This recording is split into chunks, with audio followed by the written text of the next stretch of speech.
Allez, salut tout le monde, j'espère que vous allez bien. On se retrouve aujourd'hui pour une nouvelle vidéo. Une vidéo tant attendue, une vidéo tant demandée. En effet, vous avez été nombreux à voir ma précédente vidéo. Ah non, en fait, non. Enfin bref, vous avez été nombreux à me demander dans les commentaires quand est-ce que sortait ma prochaine vidéo.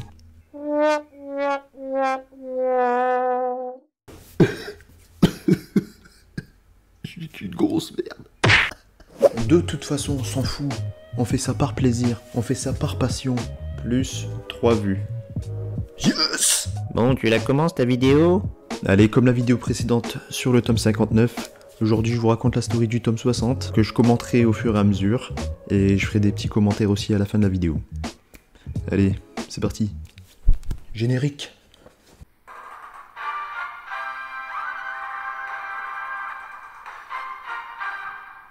Et on reprend là où Oda nous avait laissé dans le précédent tome. C'est-à-dire dans le bond de 10 ans en arrière pour comprendre les liens qui unissent Poltergeist dit Ace et Mukil dit Luffy. Sans oublier Sabo, bien sûr. On voit Luffy qui maîtrise pas du tout son pouvoir du fruit du démon lors de ses entraînements. Quelle merde celui-là. Oh, il a que 7 ans. Lors d'une énième escapade dans la ville de nos 3 rebelles, Sabo tombe par hasard sur son père qu'il feint de ne pas connaître. Sabo ? Depuis le temps qu'on te cherchait, t'étais où? Bonjour monsieur, je ne vous connais pas, vous faites erreur. Mais Sabo, arrête de déconner, je suis ton père. Arrêtez monsieur, au revoir monsieur. Bon, il finit par cracher le morceau après les insistances d'Ace et de Luffy. Sabo est fils de noble et vient du royaume de Goa. Mais ses propres parents ne pensent qu'à leur image et à leur propre intérêt. Sabo, lui de son côté, avec cet avenir tout tracé, se sent étouffé et prisonnier dans le royaume de Goa. Pour se sentir libre, il préfère vivre dans la décharge et a pour but de devenir pirate. Vive la piraterie! Là on arrête parce que là j'aime ce contraste. Entre d'un côté le royaume de Goa, qui est censé représenter la richesse, la propreté et le parfait exemple de réussite dans la vie, et d'un autre côté la décharge, là où est représentée la pauvreté, là où est représentée la saleté, et là où les gens, ou les habitants de cette décharge ne sont même pas considérés comme des humains. Pourtant, Sabo, fils de noble, se sent prisonnier au royaume de Goa et se sent en liberté dans la décharge. Et quoi de mieux pour représenter la liberté dans cet univers? Hein? Personne? Oui? Vive la piraterie! Le père de Sabo fait appel au Blue Gems Pirates pour récupérer son fils. D'ailleurs, on se pose la question de la crédibilité de Blue Jam, qui dit qu'être né dans une famille de nobles, comme Sabo, représente une chance, et qu'il aimerait être à sa place. Sabo, fils de noble, veut fuir la noblesse pour devenir pirate, alors que Blue Jam, capitaine d'un équipage de pirates, veut fuir la piraterie pour devenir noble. Où est-ce que nous en sommes? Ah oui, d'un côté nous avons Sabo, prisonnier entre guillemets dans la famille du royaume, et de l'autre côté Ace et Luffy, prisonniers et esclaves des Blue Gems au terminal Grey, la décharge. Les Blue Gems pirates, payés par les nobles, ainsi qu'Ace et Luffy, ont pour mission d'éparpiller des caisses dans toute la décharge. Mais ce qu'ils ne savent pas, et quand je dis ils, je parle de nos 2 petits tourteaux, c'est que ces caisses sont piégées et ont pour but d'incendier et de faire disparaître cette décharge avant la venue d'un dragon céleste sur l'île. Sabo apprend qu'il a un petit frère adoptif, et à mon avis, il a été adopté uniquement pour remplacer le vrai fils afin de réaliser le rêve des parents sans broncher. Mon petit, à partir d'aujourd'hui, tu seras notre esclave, notre fils. Tu réaliseras nos rêves. Tu te marieras avec avec une fille de noble, afin d'assurer notre lignée au fil des générations. Et puis tu auras aussi le droit de rien dire, et de fermer ta gueule, et on décidera aussi tout pour toi. Sabo apprend de son frère adoptif le plan d'éradication du terminal Grey et du danger qui attend ses frères de Sake, Ace et Luffy. Au final, c'est Blue Jam qui fait part des détails à nos 2 petits et se retrouve ligoté. Blue Jam pensait devenir noble en exécutant cette mission et se rend compte de la supercherie. Enfoiré! La catastrophe vécue par les habitants de la décharge est vécue dans l'indifférence totale par les habitants de la ville, ce qui rend fou notre Sabo, qui croise le chemin de Dragon le révolutionnaire et lui dit toutes ses pensées. Putain, tous les habitants de cette ville me dégoûtent. C'est tous des enculés. C'est pas l'odeur de la décharge qui me répugne, mais plutôt celle de l'humanité et de la noblesse. Bien. Sabot 20 sur 20 en philosophie. Eh, c'est pas juste. Toi ta gueule. Blue Jam prend pour cible Ace et Luffy afin de récupérer son trésor. Espèce de gros bâtard, faut sauver les vies. Bah les couilles frère. Au final, Ace, avec ce qu'on dirait le pouvoir du fluide, maîtrise tout le monde et va se confronter à Blue Jam avec Dadan. De son côté, Luffy est rapatrié par les bandits du Mont Corvo. Sabot, lui, de son côté, prend la mer en volant un bateau mais se fait attaquer gratuitement par un dragon céleste nommé Paris Saint-Jalmalk. Et son avenir devient très incertain. Dadan et Ace s'en sortent et reviennent au Mont Corvo et apprennent, tout comme Luffy, que Sabot est considéré comme mort. Au final, Ace, qui répétait sans arrêt à Luffy d'arrêter de pleurer, se met lui-même à pleurer à l'abri d'Erkar en lisant une lettre de Sabot. Et on y arrive, ça y est, Ace a maintenant 17 ans et va prendre la mer, et Luffy le copiera 3 ans plus tard quand il aura lui-même 17 ans. Elle est belle la vie. Et voilà comment se termine le retour en arrière. On retrouve directement Luffy en PLS à Amazon Lily avec plein de remords. Garp, de son côté, retourne au village de Fushia, là où est né Luffy, et se fait prendre à partie par Dadan, qui lui en veut de ne pas avoir protégé Ace. Luffy, devenu fou et incontrôlable, se fait remettre les pendules à l'heure par Jinbei, qui lui dit « Dis-moi, mon petit con, tu n'aurais pas des amis par hasard sur qui compter dans cette épreuve ?» Luffy lui répond « Mais ouais putain, je les avais oubliés ceux-là !» Peu de temps après, Riley, je sais pas si c'est la bonne prononciation, arrive à Amazon Lily pour retrouver Luffy. Il vient de te faire normal des centaines voire des milliers de kilomètres à la nage en éclatant des monstres marins sur son chemin, et le tout avec ses lunettes s'il vous plaît. Normal. Et à la fin il te dit « Oh putain j'ai rouillé un peu moi. Je suis plus en forme. Hein. » Mais c'est là que tu dis il est balèze ce mec. On le connaît pas plus que ça mais... Et là tu te dis ce mec là il est pas là pour rigoler. Et ça y est, on retrouve enfin l'équipage de Luffy. Tous nos amis qu'on attendait depuis plusieurs tomes, on les retrouve enfin. Tous éparpillés dans différentes îles diverses. Ça veut rien dire ce que je viens de dire. Ils ont tous été mis au courant que Luffy a perdu son frère Ace et ils veulent tous être présents en tant qu'amis pour le soutenir. C'est bon l'amitié. C'est bon. Bon, comme je vous ai dit, l'équipage de Luffy a été éparpillé dans différentes îles un peu partout. Et j'ai comme l'impression que ces îles n'ont pas été choisies au hasard. Alors le premier qu'on nous montre, c'est Usopp. Il ressemble plus à un combattant de sumo qu'à un pirate.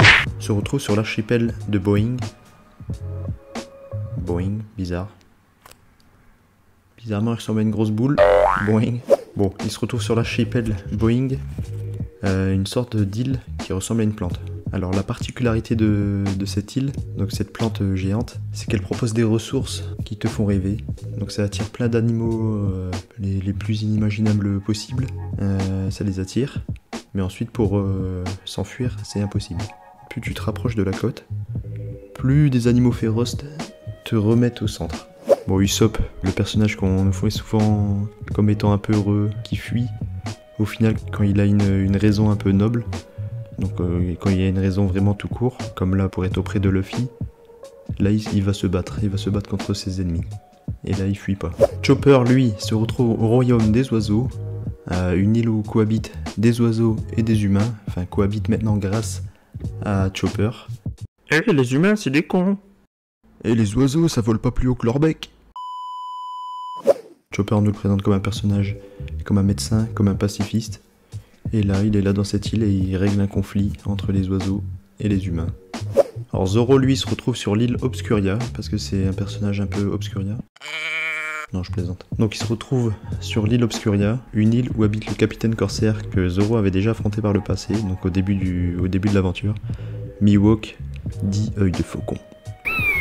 La particularité de cette île, c'est que pour rejoindre la côte, il faut se confronter à des mandrills un peu warriors, un peu guerriers. Et la tâche est peu aisée. Nami, elle, se retrouve sur l'île céleste de Weatheria. Comme pour ses compagnons, elle n'est pas là par hasard. On sait tous qu'elle maîtrise un peu le climat, donc c'est sa particularité. Et justement sur cette île, le climat fait l'objet d'études scientifiques. Et vu que Nami, c'est un peu une voleuse avant d'être pirate, qu'est-ce qu'elle va faire, hein? Eh ben elle va voler les études scientifiques. Aurons-nous droit à des nouveaux pouvoirs pour Nami? Suspense. Franky, lui, se retrouve sur l'île hivernale, parce que c'est un personnage un peu hivernal. Non, je plaisante. Franky, lui, se retrouve sur l'île hivernale, au pays de Baltimore. Lui, qui a passé sa vie le nez dans les plans de construction de bateaux ou autres, se trouve non loin d'un laboratoire nommé Vegapunk, là où sont archivés des plans d'une valeur inestimable, protégés par la marine et les habitants du pays. Brock, lui, se retrouve sur l'île de Neurasthenia, aussi dite l'île de la crevardie, au pays de la misère. Bizarrement, ça lui ressemble bien. Un pays où cohabitent deux communautés. Ceux avec des bras à une articulation, et ceux avec des bras à deux articulations. Il est considéré là-bas comme étant le Shaitan.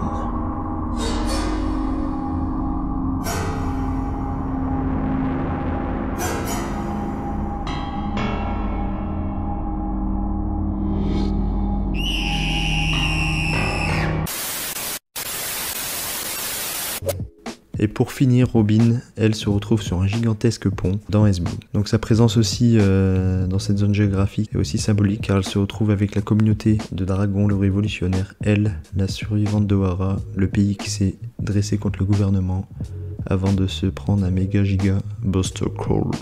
Nico Robin est recherchée depuis toujours par cette communauté, étant la seule survivante d'Ohara, et elle est même appelée la lumière de la révolution. Alors il la recherche depuis toujours, et elle apparaît comme ça par magie. Piou! Lumière de la révolution, viens parmi nous. Ils en ont de la chance. Chèque révolutionnaire de 10 000 €. Viens à moi. De toute façon, ça marche jamais. Et voilà comment se termine la story du tome 60. Un tome qui m'a plu, franchement j'ai bien aimé. Bon, j'ai bien été dans les détails, mais j'ai pas tout dit non plus. À la fin du tome, Luffy fait sonner 16 fois la cloche, et c'est le mystère. Donc pourquoi 16 fois? On sait pas. Enfin, on a des doutes. Donc on sait que c'est un message pour ses coéquipiers.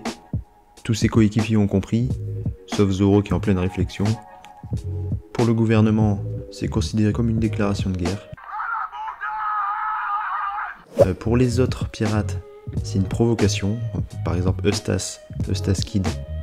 Pour ce personnage qui est assez stylé, hein. Franchement je suis trop pressé de voir la suite avec ce personnage. Pour lui c'est une... on va dire il se fait un peu rabaisser. Parce que pour lui, aux yeux du gouvernement, Luffy passe au-dessus, il va passer au-dessus en termes de primes. Voilà, je cherche les mots, c'est de la pro. J'ai quand même préparé des fiches. Alors, et c'est ce coup, message d'équipier. Ah oui, le message. Pourquoi c'est ce coup de cloche? Bon, tout le monde le sait, il y a que moi qui suis pas au courant. Parce que je suis qu'au tome 60. Mais voilà, c'est tout, c'est comme ça. Donc c'est sûrement soit un horaire, soit une date, soit un point de rendez-vous. Il me semble que quand ils étaient sur l'île Sabaody, avant de se faire expulser parce qu'ils n'avaient pas leur papier, il me semble qu'ils s'étaient donné rendez-vous. C'est sur l'île de Sabaody, il y a plein de zones. À mon avis, ils vont se retrouver sur Sabaody. Déjà pour récupérer le Sunny. Donc voilà, affaire à suivre.